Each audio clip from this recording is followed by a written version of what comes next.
You must be some kind of therapist?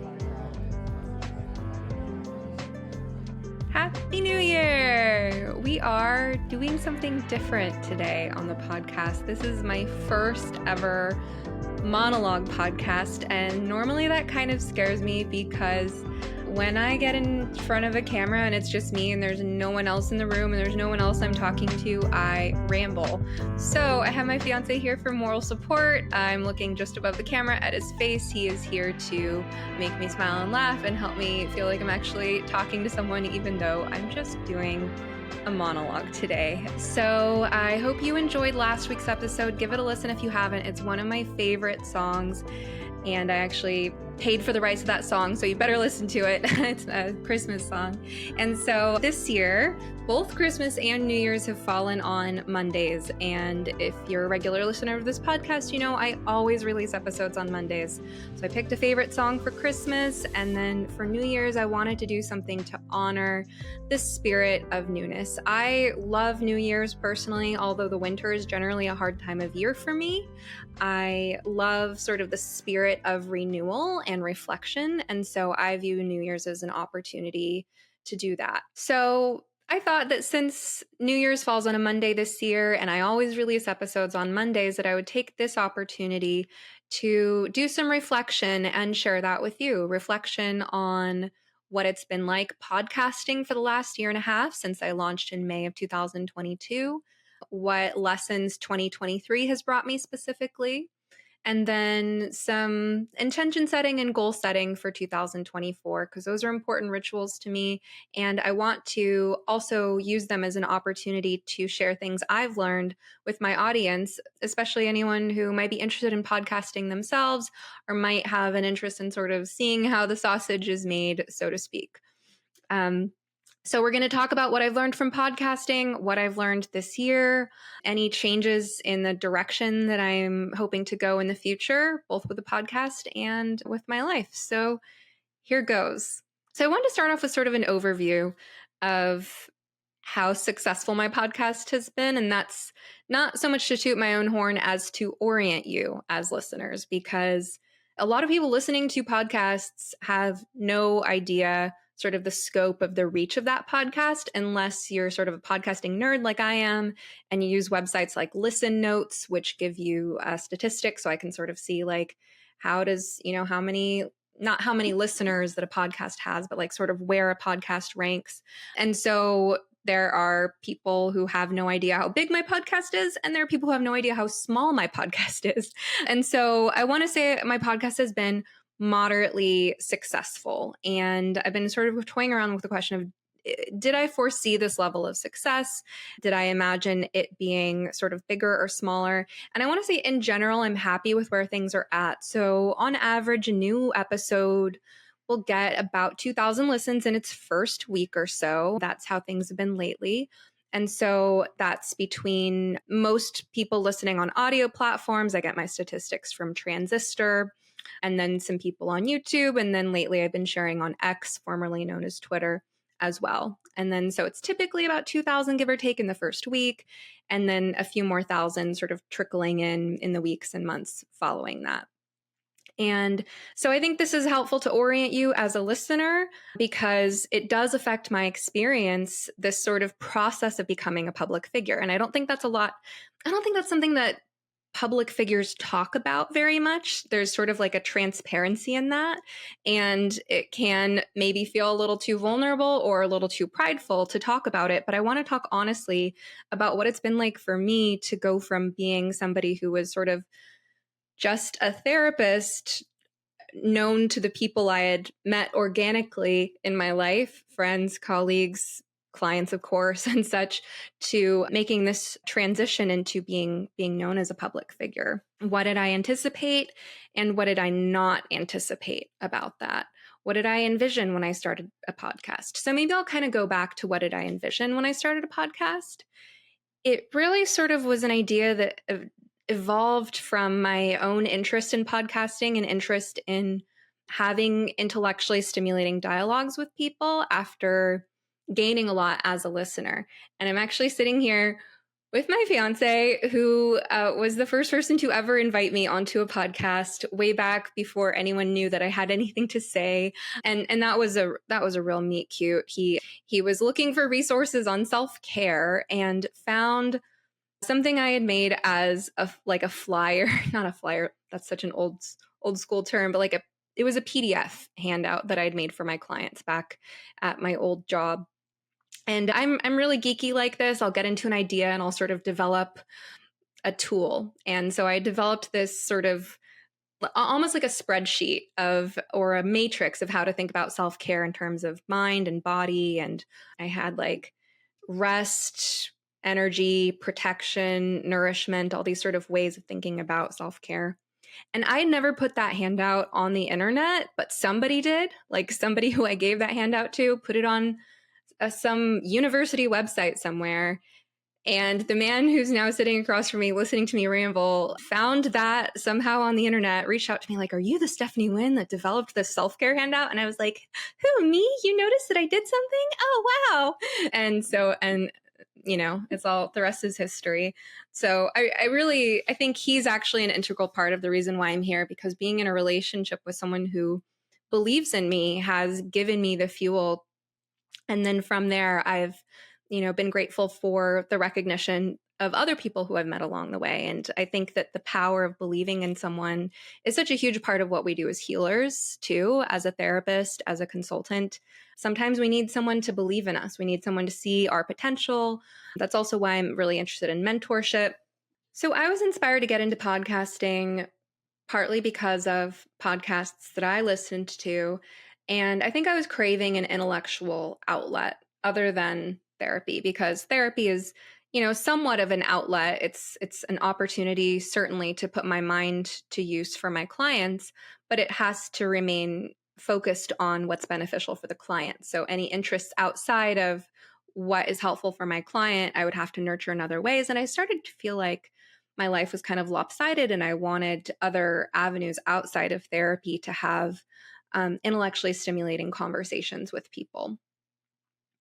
And so that's how my podcast was born. And there was a period of a few months, I think like starting late 2021, early 2022, where I was really letting the ideas percolate. I like to think of the creative process as sort of like a nebula. There's all this stardust, and it eventually gets pulled together by the force of gravity into a star. And so my process always starts off very nebulous. And at the time, I was living alone, and ideas would come to me here and there. Like one day, the name of my podcast came to me. I was thinking about how sometimes when I'm in social settings, people think I sound like a therapist. And this is something I've heard a lot. You must be some kind of therapist. And so the name is kind of cheeky. It's sort of a play on that. And it is something that can be interpreted in a number of ways, in the sense that people ask like, "What kind of therapist are you?" And I never really know how to answer that. I was like, well, talk therapy, but I'm not like beholden to any particular lineage or school of thought modality. And it's also, I like the name because it's also kind of a Rorschach test. You must be some kind of therapist. Well, what does that mean to you? Is that a put down? Is that a compliment? It's sort of a projective exercise in and of itself to see what it brings up for people to think of themselves as talking to someone who's a therapist. The name also gets at something that I had wanted to come across through my title, which was the concept of this being therapy adjacent, that it's not limited to therapy and it's not exclusively therapeutic, but it's sort of starting with a psychology oriented mindset and branching out from there into culture or whatever topics interest me. So what did I anticipate and what did I not anticipate? I don't think I anticipated how much work it would be, but that's probably a good thing, because I'm the sort of person who leaps before I look. I bite off more than I can chew. I'm very impulsive. And if I put myself in a situation where I've bitten off more than I can chew, and there's someone or something consequential depending on me making sure I follow through, I will follow through. And, And if those pressures or factors aren't there, I am an idea generating machine, and a lot of those ideas never go anywhere. But I did sort of commit myself to this without knowing fully what it would entail. But I've followed through because I guess I have some grit. And so, yeah, having a podcast is a lot of work. I don't think I had much of a sense of what being sort of a mid, what my friend Jake from episode 2 calls micro celebrity. The sort of, those of us who several thousand or tens of thousands or maybe hundreds of thousands of people know who we are. We're not like, ultra celebrities, but we have like a bigger scope of influence than your average person walking down the street. It is such a bizarre and unique experience. And I'm going to get into that a little bit more. So I think I want to talk about some of the perks of getting to know people in this way, because it's been a really special opportunity to have this platform that I can just sort of offer to anyone. And there have certainly been a lot of people I've invited onto the podcast who've never responded or haven't followed through. But I would say that more than half of the people I've invited have been interested. And I've gotten to meet something like close to 90 people as of the timing of this episode. And some of those people have become friends through the process. I have a pretty loose definition of friendship. I'm like an easy come, easy go. Like, you're my friend. If we enjoy having a nice conversation, we can pick up where we left off a year later, sort of person. So maybe not everyone would consider people friends in the way that I do, but I want to acknowledge that I feel really good about most of the guests I've had on the show.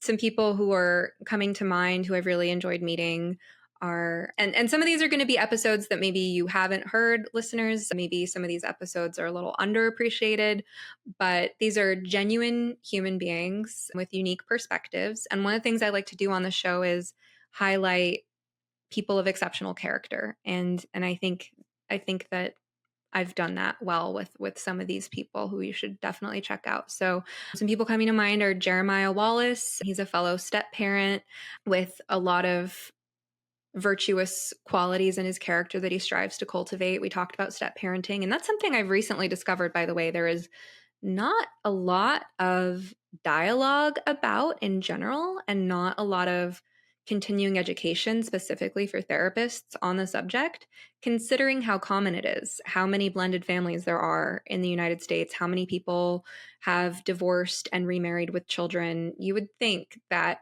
conversations about step parenting would be a lot more common than they are. So Jeremiah has a podcast called Blended. You should check out, go and listen to my episode with him if you're a step parent.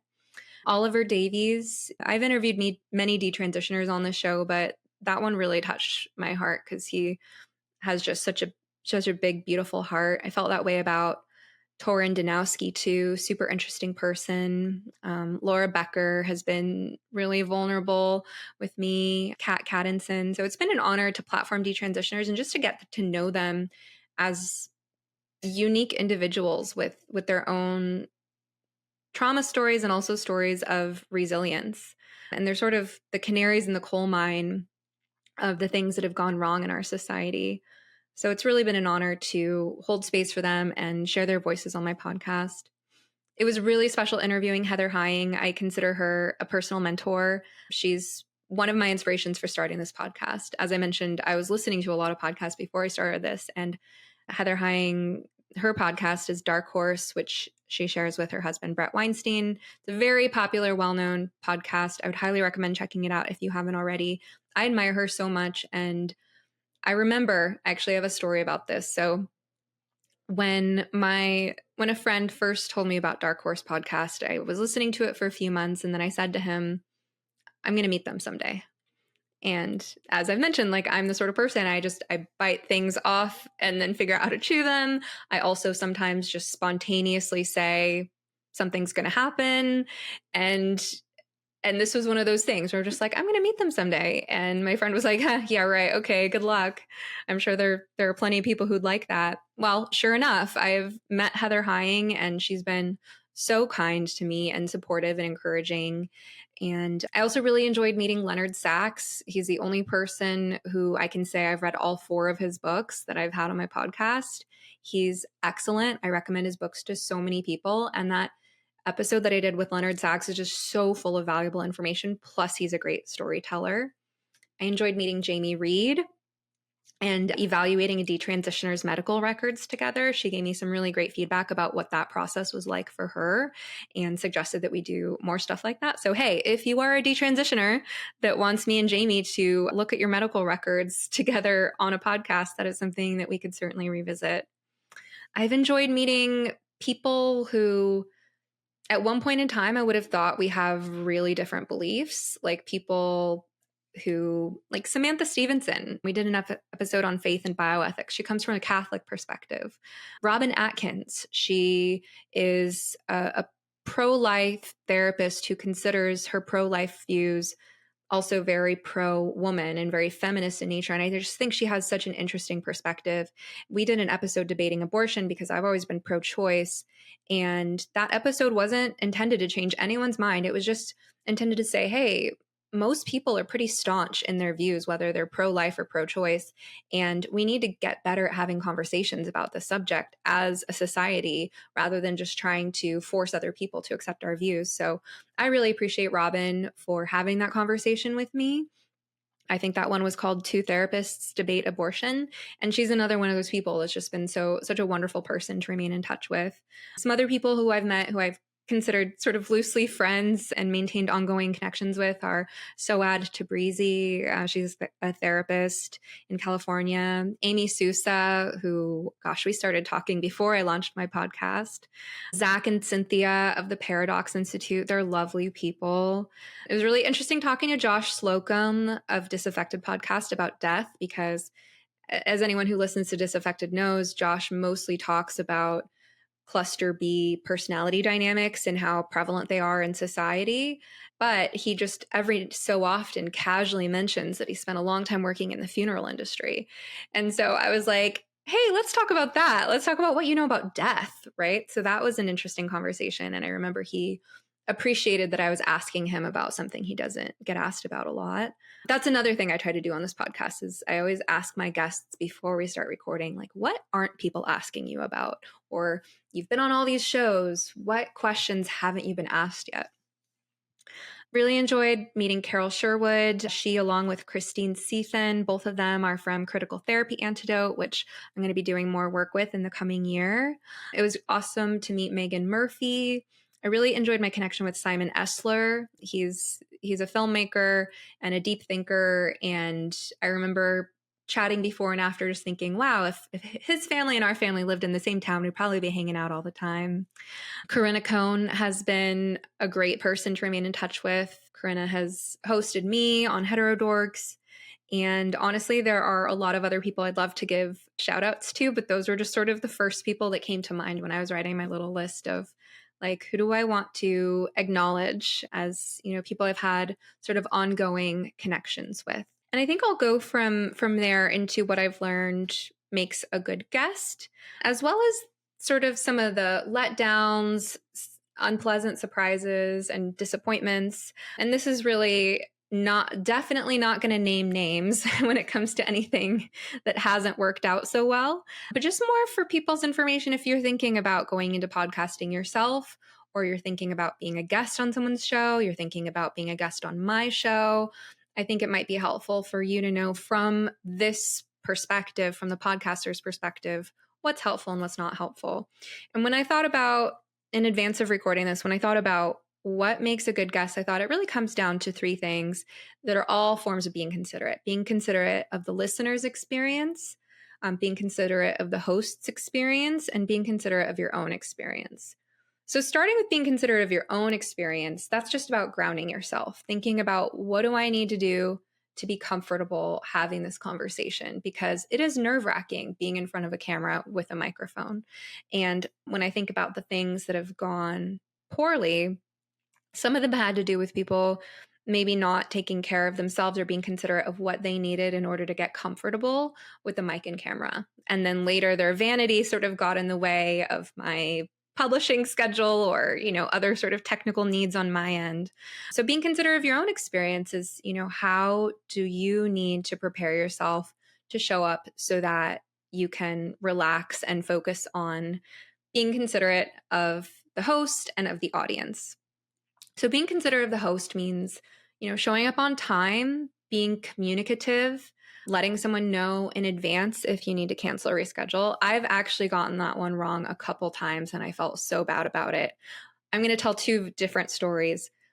And one is I had to cancel on someone a week in advance. And this person seemed mildly offended because it was a therapist who, I guess, books out months in advance and had cleared that space in her schedule. And I thought, wow, I gave her a week's notice. That to me is plenty of time. But then I've also had one guy who, bless his heart, was so patient with me. I had to reschedule on him once. And then the second time I actually forgot about our appointment. And that was early on in my podcasting days. Nothing like that has happened since. But that guy, in contrast, was so positive and flexible and understanding. But I do get frustrated as a podcast host myself when people aren't very considerate of how much time in advance I need to plan for these things. The fact that I've blocked off that time for you, my time is in demand. And then another thing being considerate of the host experience is I actually put a lot into preparing my guests. So I have a whole page on my website dedicated to my guests. I have information I send, everything you need to know. I send you that information. And you guys would be surprised how many people do not read it. They don't read it. And they're using the wrong equipment or the wrong browser, or they don't have space on their hard drive, or they haven't, even grabbed a pair of headphones when the instructions say, please grab a pair of headphones. And, if nothing else, at least one of these little 1/8-inch jack things that plug straight into your computer is better than nothing. Sometimes people aren't particularly mindful about how fidgeting or tapping or things like that can affect the audio. I mean, even that had this happen with established podcasters, which was super weird because I'm thinking you of all people should know that you need to hold your body really still and not be tapping a pen or something. But, so being considerate of the audio, being considerate of your host's time, making sure you're reading anything that they're sending you, and then being considerate of the listener's experience. So I have had to not publish episodes on the occasion that I just really didn't feel like the guest was thinking about what they sounded like to other people, whether their story was coherent or whether it was just more kind of stream of consciousness. Now, that's not to put too much pressure on anyone. I am pretty loosey-goosey, pretty stream of consciousness with a lot of the things we do on this podcast, but there are still some limits to how much I will tolerate incoherence or just, not thinking about providing the listener with something that makes sense to them. So things that haven't gone well have pertained to people being overly self-conscious about their appearance and then telling me, let's say after we'd already published the YouTube video, that they wanted us to swap it out for an audio only episode. Please, if you don't want to be on camera, let the host know in advance that you don't want to be on camera. Other things you should definitely let a host know in advance about, and you might be surprised that I have to say this, but if you are in legal trouble, if there's any possibility you will be in legal trouble, if there's any possibility you might be in jail when our episode is going to come out, or that there are people who are coming after you and your life is in danger, I kid you not, these are situations that have come up. Maybe you shouldn't go on a podcast, because I would so much rather just not talk to you until you're out of the woods and maybe ready to tell your story in retrospect with your lawyer's approval than go through the whole process of recording and scheduling and planning and maybe even releasing your episode or not, and then finding out you're incarcerated or, or someone's trying to kill you. I'm sorry. And, definitely in the situation, I'm joking about this. In the situation where someone's life is threatened, of course, I care about that person. I don't mean to be callous about it. I care if your life is in danger, I will do whatever I have to do to protect you. Yes, I will revoke a published podcast episode to save your life. Absolutely no problem. But that being said, if you are in that type of trouble, maybe you shouldn't go on a podcast. Maybe your personal safety needs to be a bigger priority. And then I think I'll go from here into pet peeves.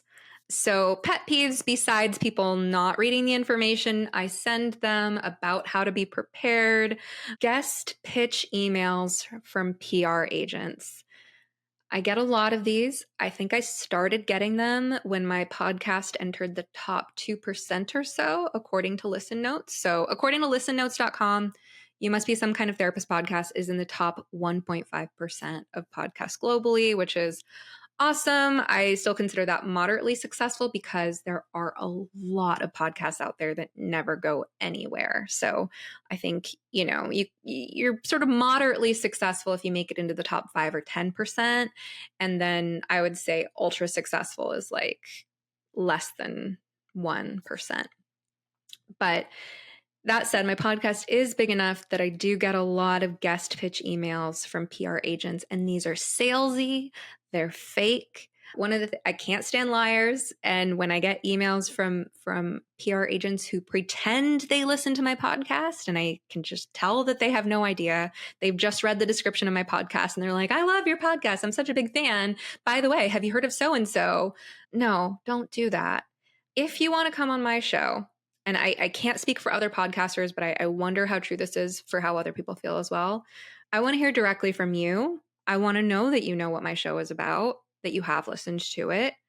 And I want a sample of you being a guest on another show. I don't want this whole long dramatic pitch about how great you are and how your book was a bestseller and how you transformed so many people's lives. And I don't want this one sheet with all these suggested questions I should ask you, because if I don't know, I feel like those emails are meant for a different type of podcast than mine. Or maybe if I was being paid to highlight someone's work, then I'd be like, sure, give me a list of questions to ask you so I can promote your work. But that's not what I do here. I'm not paid to promote my guests' work. I invite people who I'm genuinely interested in talking to and who are up to things that I would genuinely recommend through organic dialogue. Which reminds me of another pet peeve that I forgot to mention, or a point on ways that things have gone badly. One way that things have gone badly is when people have unrealistic expectations of what I will do to promote their work. And I say this in the context where I genuinely try to promote my guests' work. I think if you've listened to my podcast at all, you will know I'm kind and deferential towards my guests. I try to bring out their wisdom and expertise. And at the end, I'm always like, where can people find you? I put their books in the show notes and in my bookshop. I am very supportive of my guests, and I put time into releasing video clips on X, which is my largest social media platform. It's the only one I'm currently active on. I make clips promoting the episode. I do promote my guests, and I do not get paid by my guests to do that. But I had a guest after the fact, not naming names, but get upset that I hadn't done more to promote their work. And I couldn't figure out what that was, except I would have, just extrapolating from what they seemed upset about, seemed like I would have had to maybe write the show notes in a style that wasn't my style. Maybe they wanted me to put their book at the very top, you should all read this book right now. And that's just not how I write my show notes. My show notes follow a standard format, which is I give a summary of the episode, some hooks to try to, reel you in of what you're going to learn from this, then the bio, and then here's where you can find their book or whatever it is that they're up to. So I would say, for me, this person's request felt really unreasonable because it felt like they didn't appreciate the time that I did put into platforming them, and that they had this expectation that it was going to be all about marketing for them. And it's like, I'm not a marketing agent. You're not paying me to promote you. So just be respectful, be down to earth, be aware that if you go on a podcast, I've been a guest on plenty of podcasts, and I know I have no control over when the episode's going to be released, what they're going to title it, how they're going to edit it, what's going in the show notes. I've definitely been disappointed when they didn't even put my name in the title, or when they didn't even mention my bio or my website or what I'm up to. Like, I've been a guest on shows that were a lot less considerate than I am, frankly, towards guests in terms of, mentioning where to find them and things like that. But you have to be gracious and flexible if you're going to be a guest, because those are all things you don't have control over. Or if you do have any expectations going into it, I would say ask beforehand. Clarify those expectations. When will this episode be released? Yada, yada. I've also had a lot of people reach out to me wanting to come on the show because they're trying to promote something or raise awareness about an issue that's like right around the corner.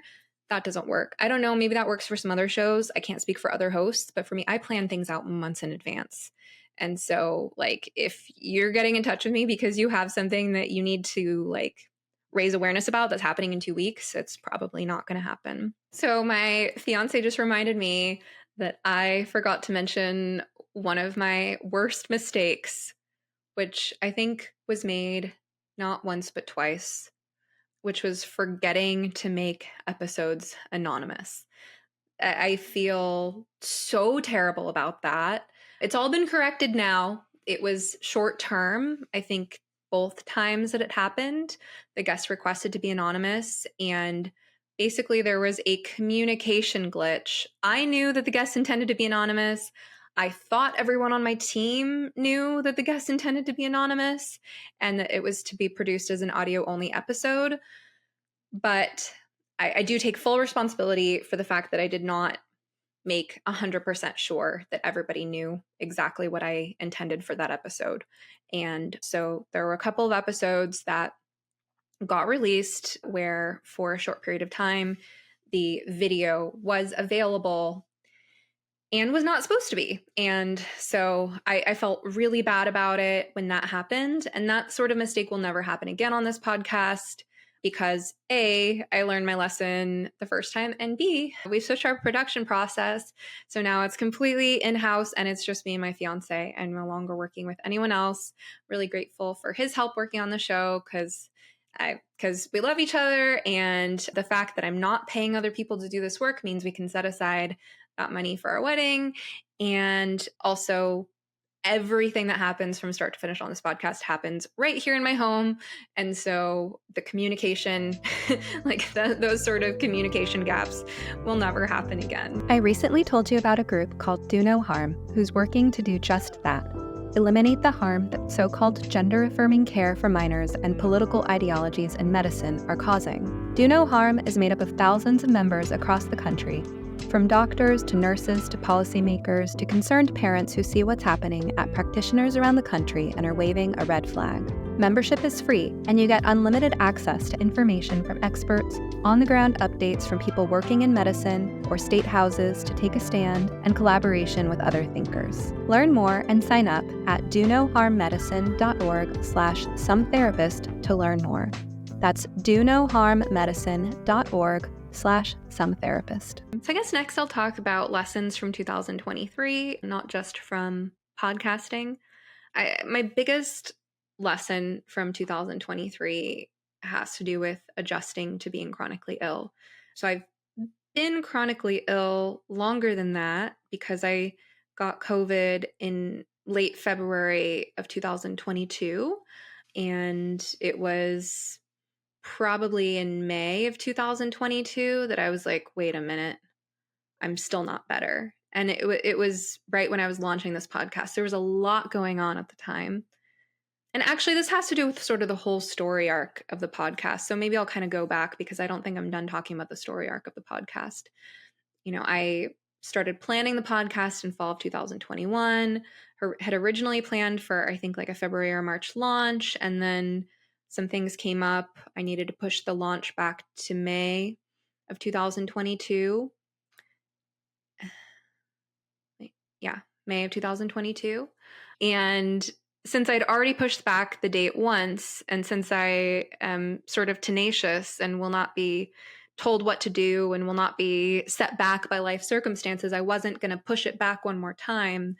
But the licensing board complaint that is my claim to fame, as discussed with Helen Joyce in episode 11, that happened. And all in this short period of time. It was like February 2022, I got COVID. Meanwhile, we were planning on moving in together, which is, involved selling the house I was living in, becoming part of a blended family with my stepkids, like preparing for all of these things, right? We moved in April, and I was planning to launch the podcast in May. And then the licensing board came in during all of that. And the house that I'd moved out of, which I was in the process of selling, got burglarized twice while it was unoccupied. So it was just a crazy period of time from February 2022 through the summer. But I still stuck with my plan to launch the podcast in May because that was my plan, and I wasn't going to be set back. And I think, it's possible to question the wisdom in that, because there is a time for surrender. There's a time for saying, maybe I shouldn't go through with this because life has thrown this other unforeseen circumstance, or in my case, like several unforeseen circumstances. But it was really a combination of all these things, I think, that put me under so much stress that between the stress factors occurring while I was supposed to be recovering from COVID, I never fully recovered. I am one of those unfortunate people who never fully recovered and has long COVID. And I have a condition called POTS that you can get from any number of viral infections. And I've had to manage that ever since. And I don't know, maybe if I hadn't been under all of that stress and change at once of moving, selling the house being burglarized, board complaint, like all of these things, maybe I wouldn't have gotten stuck with COVID because I was sort of on the mend. Anyway, it's a long story, but I think for the first year of being chronically ill, I just kept thinking I would eventually get better. And I've always been working on it, and I'm still working on getting better. I've put a lot of money into it. I've tried a lot of supplements, a lot of treatments. I now have a home hyperbaric oxygen therapy chamber. But I think this year it's really sunk in that I might never fully recover, because it's going on 2 years now as we're heading into 2024. By the time March of 2024 rolls around, it will have been 2 years of chronic illness. And I will, continue trying to manage it and treat it as best I can. But it's been a big adjustment, sort of in some ways like grieving the loss of my youth, because I was, how old was I? Wait, 2022, 36, 37. Wait, I was 37 and I'm going to be 39 very soon.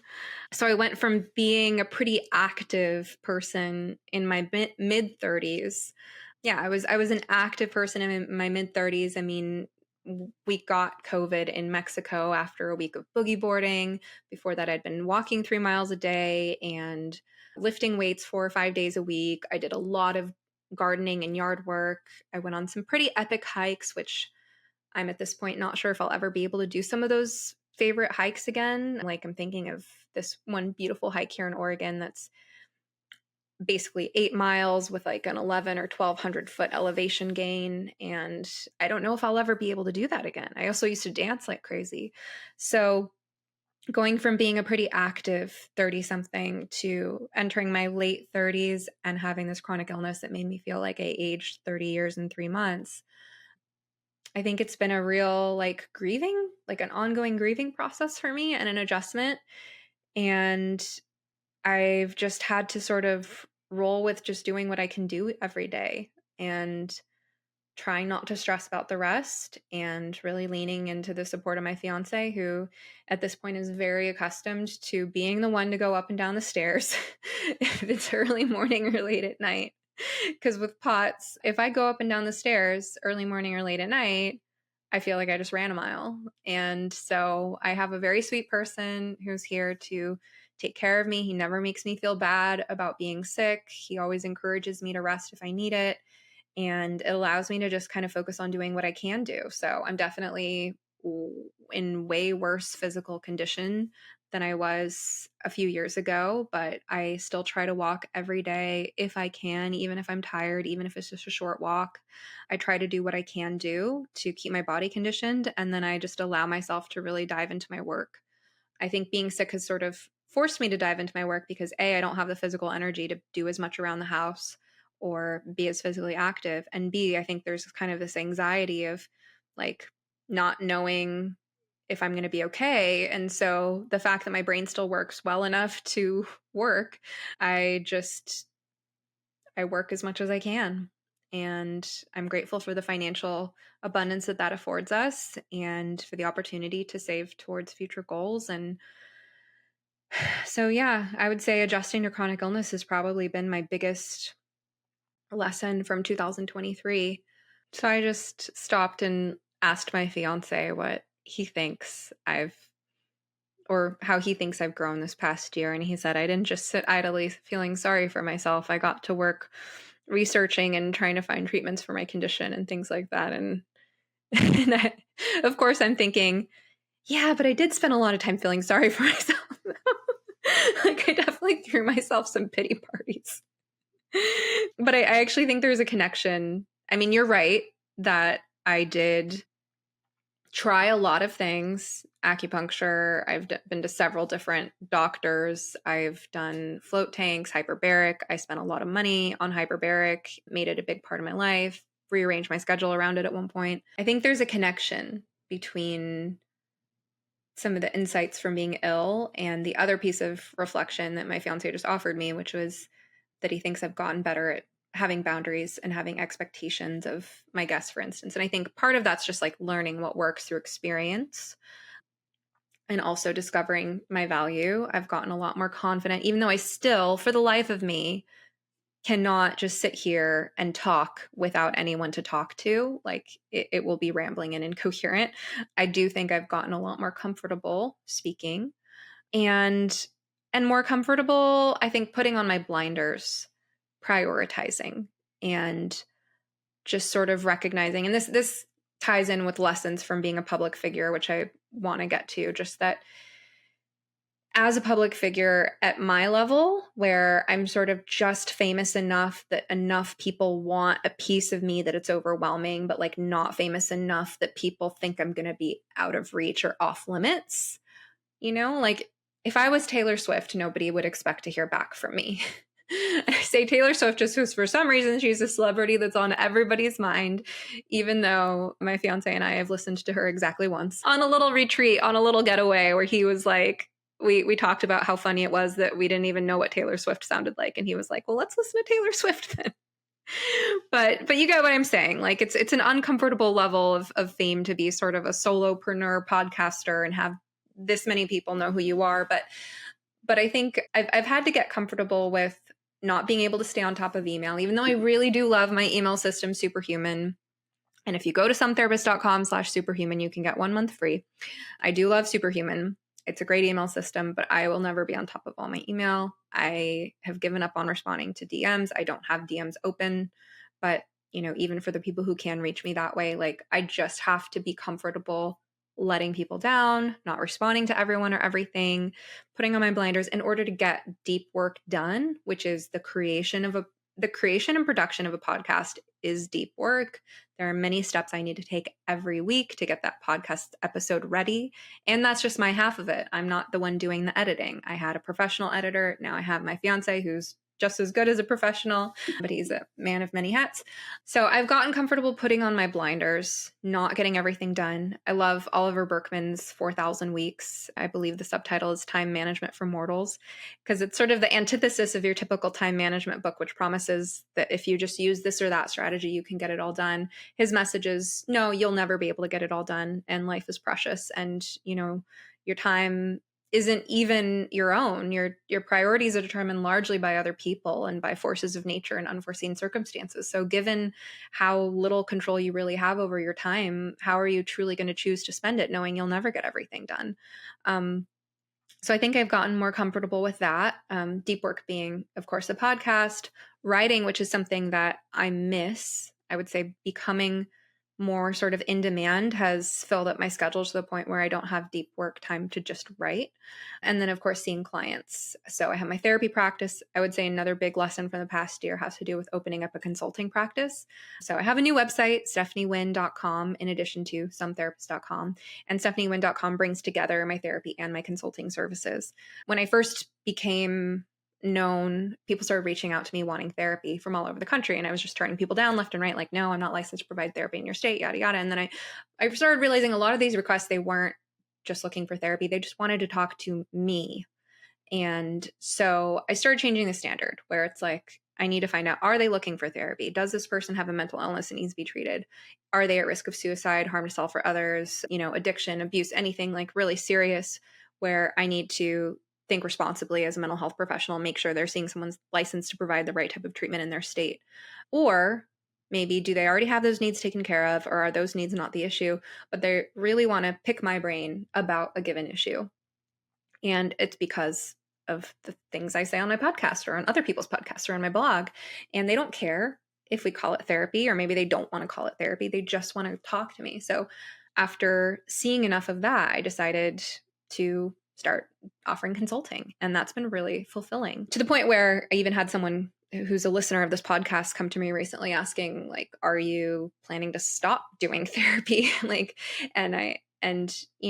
do love being a therapist. And I think there's something bittersweet, again, sort of under that umbrella of lessons from being a public figure. Like there are things I've lost that I can never go back to from the experience of not being known to a wider audience, like being somewhat anonymous, drifting through the world. And there are things I miss about that. It sort of warps your perception to go through life always anticipating that people know who you are wherever you go, which is like not really true. Like I'm not that well known. It's just enough of but what I was going to say though is that it's bittersweet. So since I opened a consulting practice, I'd say close to half the people I talk to in a given week are consulting clients rather than therapy clients at this point.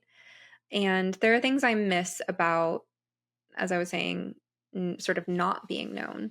And every now and then I do have a therapy client that doesn't know about any of the work I do. Now I do somewhat allude to it in my Psychology Today profile. The information's on my website. You can find out that I have a podcast, a blog, and things like that. Sometimes people don't look at those things, and I have thought about adding it to my informed consent. But there's something nice about getting to have the experience of just being a therapist where my client doesn't know anything about me. And that is something that I have, for the most part, given up. So there's kind of a bittersweetness when I do get to experience it, because, the people who come to me for consultation, they know who I am. They know what I have to say on given issues. And that's why they want to talk to me, which is very different from someone who is looking for a therapist and hopes that this therapist, who they know very little about, will be a good fit based on, they have a nice smile or they practice EMDR or whatever it is the person's looking for. And there's, it's mixed, because like sometimes on the one hand, it's nice having people come to me kind of knowing what I'm about already and like ready to dive in based on that. Also, sometimes people put me on a pedestal, and that's really weird. And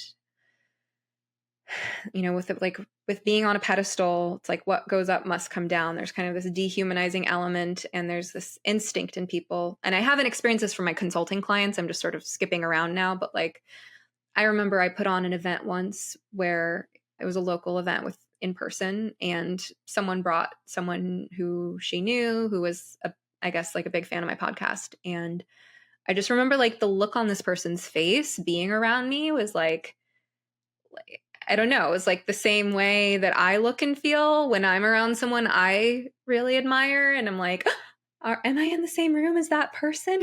Like it was that kind of look. And it was so weird being on the receiving end of that. And it was sweet. Like I'm not disparaging this person in any way. It's just weird to be on the receiving end of that and to know that some people see me that way. So some other lessons from being a public figure is I have a very mixed experience of, on the one hand, feeling so overwhelmed with the ways that people try to reach me, and the fact that it often seems there's, I think, like an illusion of so many people feel like they need something from me. And and yet I offer really low-hanging fruit and very few people pick it. And if I guess the good side of that is that it allows me to clear my conscience, because I'm like, well, okay, I offered the low-hanging fruit and they didn't pick it. So why should I feel badly about not doing more for them? But the low-hanging fruit is like, you can schedule, anyone can schedule a 15-minute free consultation. Now, granted, if you no-show that 15-minute free consultation, you're not going to get another one. I keep a list of the people who have no-showed those consultations. And if you want to pay me if you want to see me after that, you have to pay right from the beginning. But I was worried when I set that up that like I was going to be flooded, and I wasn't. I get like a few of those a week. The other low-hanging fruit I offer is my locals community. It's $8 a month. I've offered various promo codes at various times to get 1 month free. After that, again, it's $8 a month. And that's where you can go to ask questions of me, ask questions of my future guests, get early access to new episodes. And I even started something I think is a super valuable resource, which is a sharecast on Marco Polo. So you have to jump through a couple hoops, because first you have to join my locals community. Then from there, you have to make sure you've downloaded the app Marco Polo, which is free. And then click the link in the locals to join the sharecast. But once you join that, it's like I'm giving all of this free advice for RGD parents. And I guess, I hear from so many RGD parents desperate for my help. And some of them are willing to pay me, what might feel like a lot of money to them to consult with me. So I've been surprised that when I offer this thing, it's like, hey, it's $8 a month to join this community. You get free access to these videos where I am distilling the wisdom of my experience consulting with parents like you. It's like very few people have tuned in.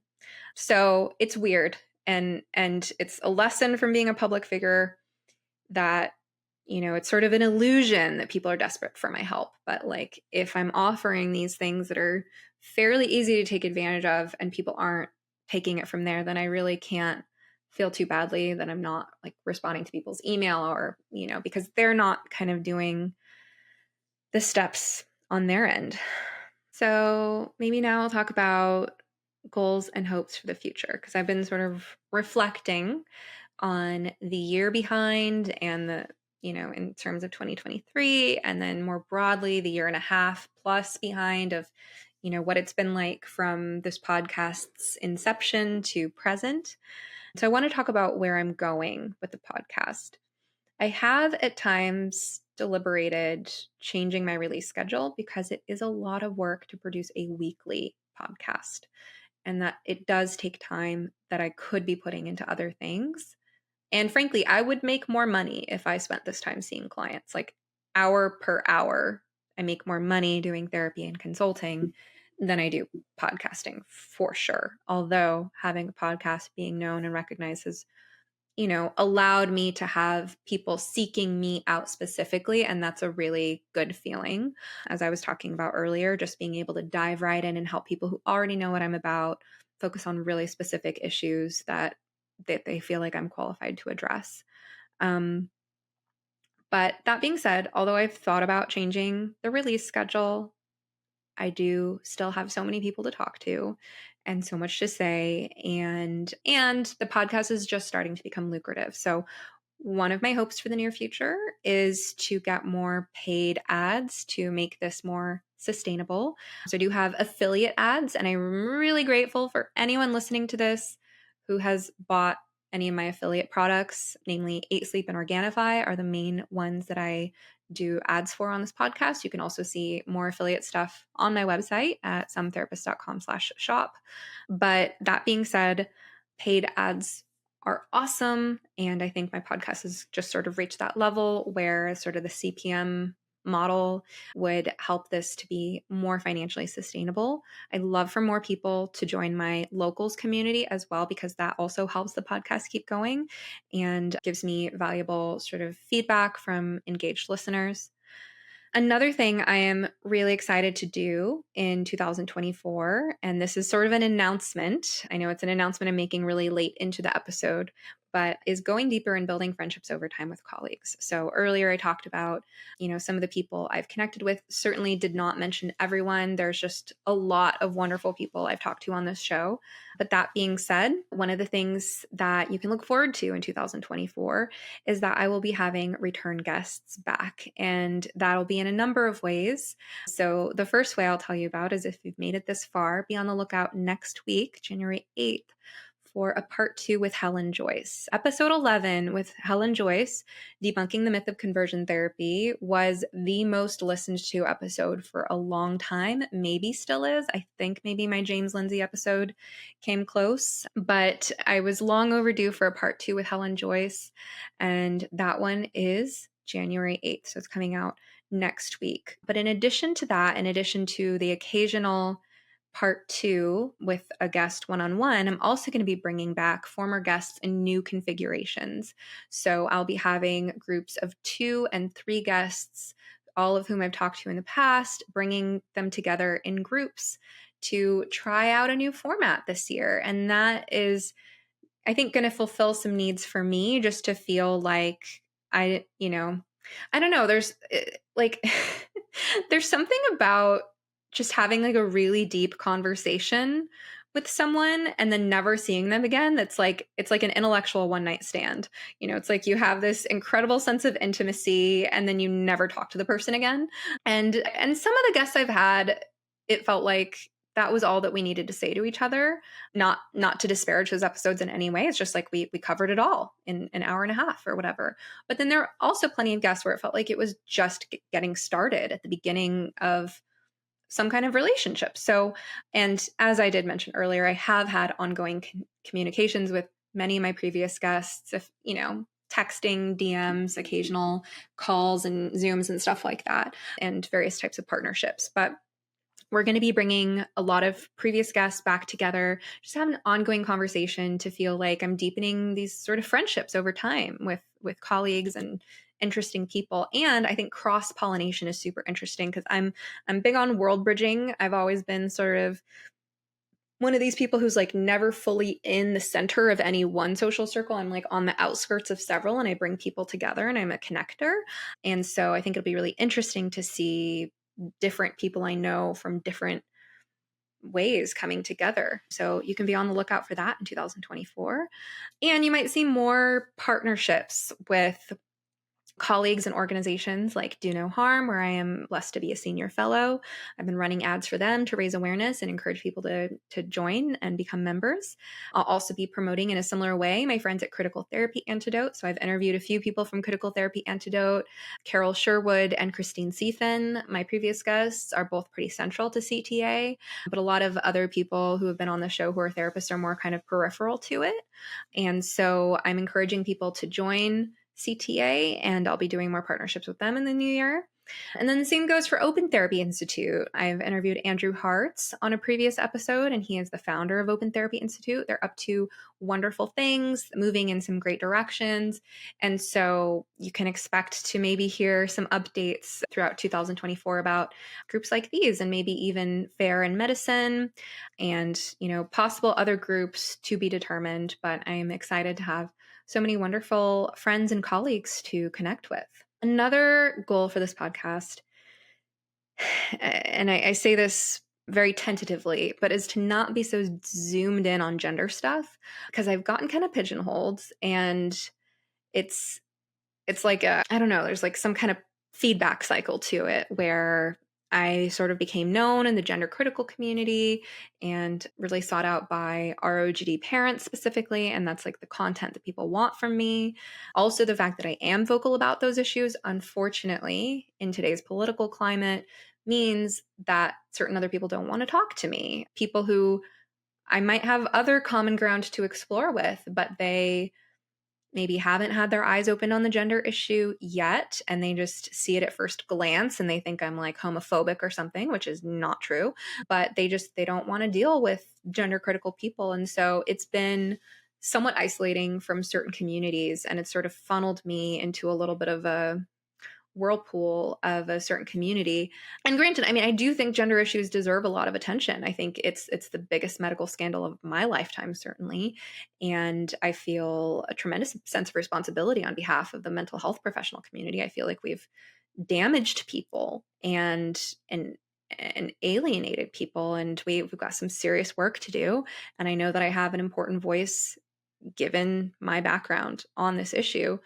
That being said, I do have other interests and I want to be free to explore those interests.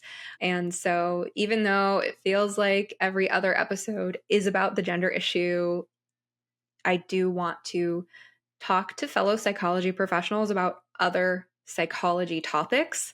This is a psychology podcast after all, although it's also a world bridging, cross-pollinating, culture and life and philosophy and the universe and everything. But I don't want to, I'm not a one-trick pony.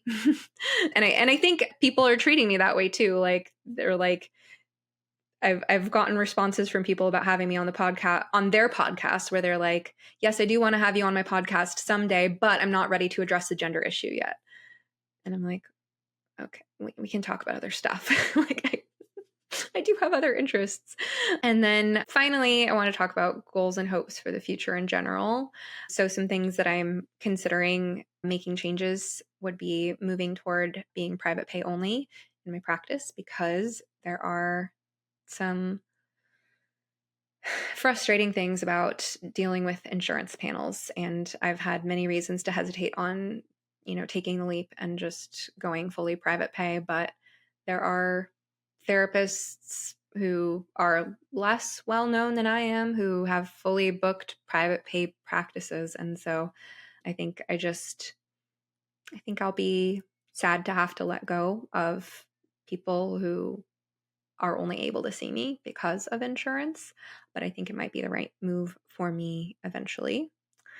And finally, last thing on my list to mention is that I'm planning on getting married this year.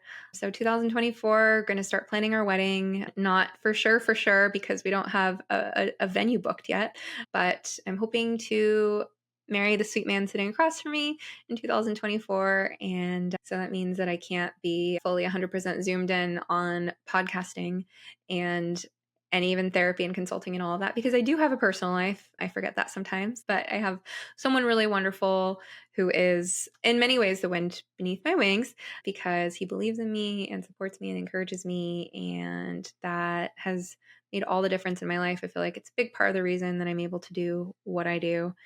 He's not responsible for the way I think or the beliefs that I hold. If anything, I'm the more opinionated person in our relationship. And I actually remember right when I was like going through my whole sort of social world falling apart, as I was questioning a lot of the sort of tenets of like woke left coast liberal community. I remember getting into a conflict over social media with somebody I had known who said something like, must be that boyfriend of yours. And I remember thinking, oh, this was the same person who like said that Brett Weinstein must be racist because he has a Jewish last name, like without knowing who Brett Weinstein was. And it was like, do you hear yourself? Like, do you hear what you're saying? Like, so it was like, here's someone who probably claims to have like very feminist views, but who's implying that me as a woman who has beliefs that are offensive to him, it must be because of my boyfriend's views, right? It couldn't possibly be my own. So it was one of those things where like, do you hear yourself? Do you hear how sexist you sound? Like in our relationship, I am the far more opinionated person. So yeah, I keep my fiance's identity private, but if you do know who he is, do not blame him for anything I ever say, because my opinions are very much my own, but he does a really great job of loving me.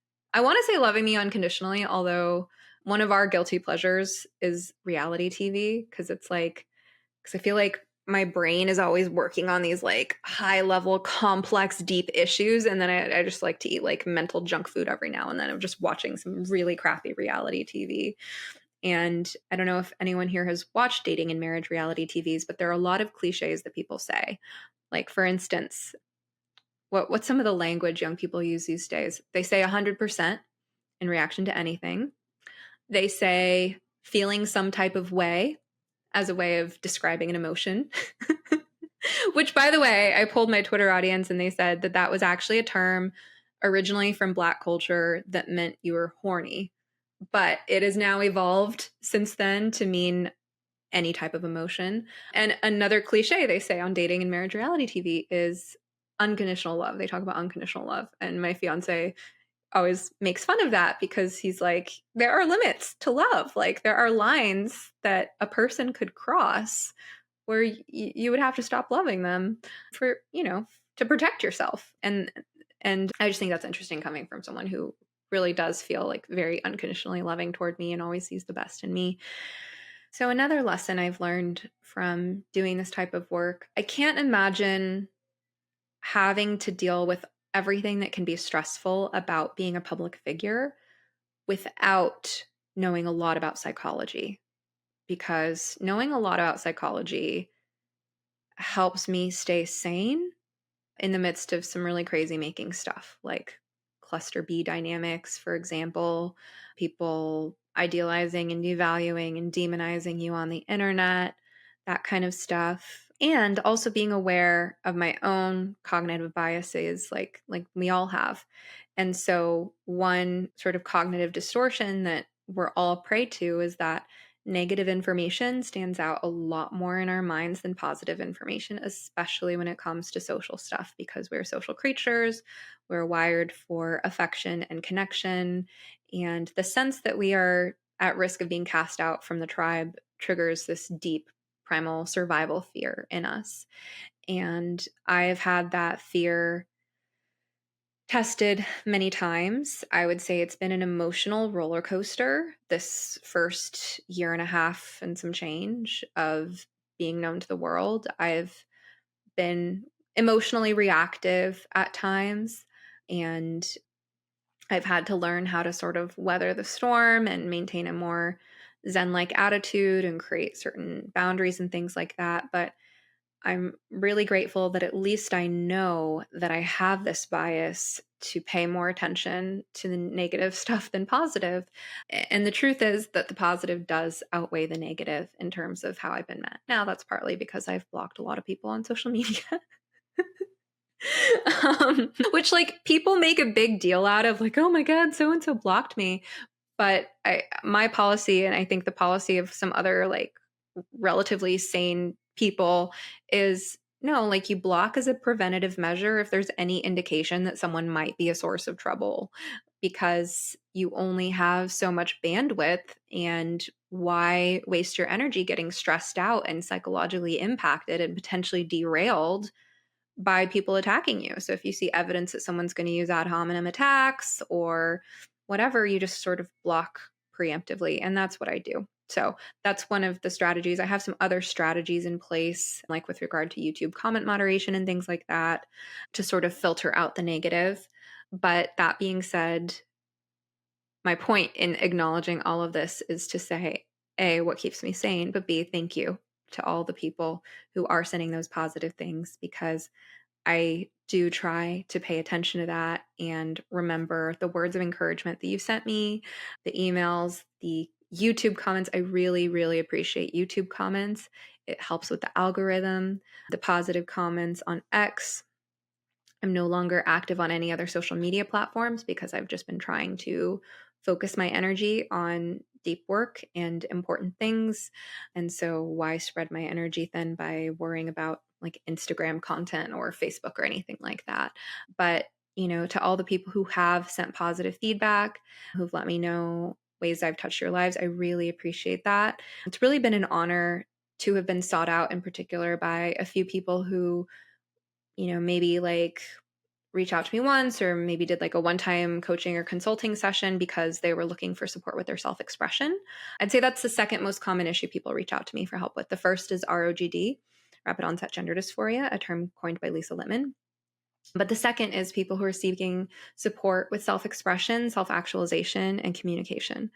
And I've had the honor of playing a small role in some people's process of finding their words, finding their courage to speak their truth to their professional community, their friends and family.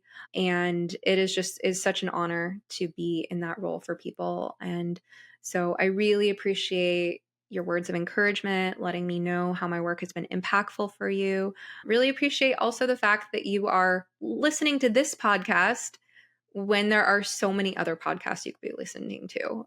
As I mentioned earlier, it's a tough crowd, tough attention economy. People's attention spans are getting shorter and shorter. And this is a long form interview podcast where, sometimes it takes an hour to get to the deepest part of the conversation.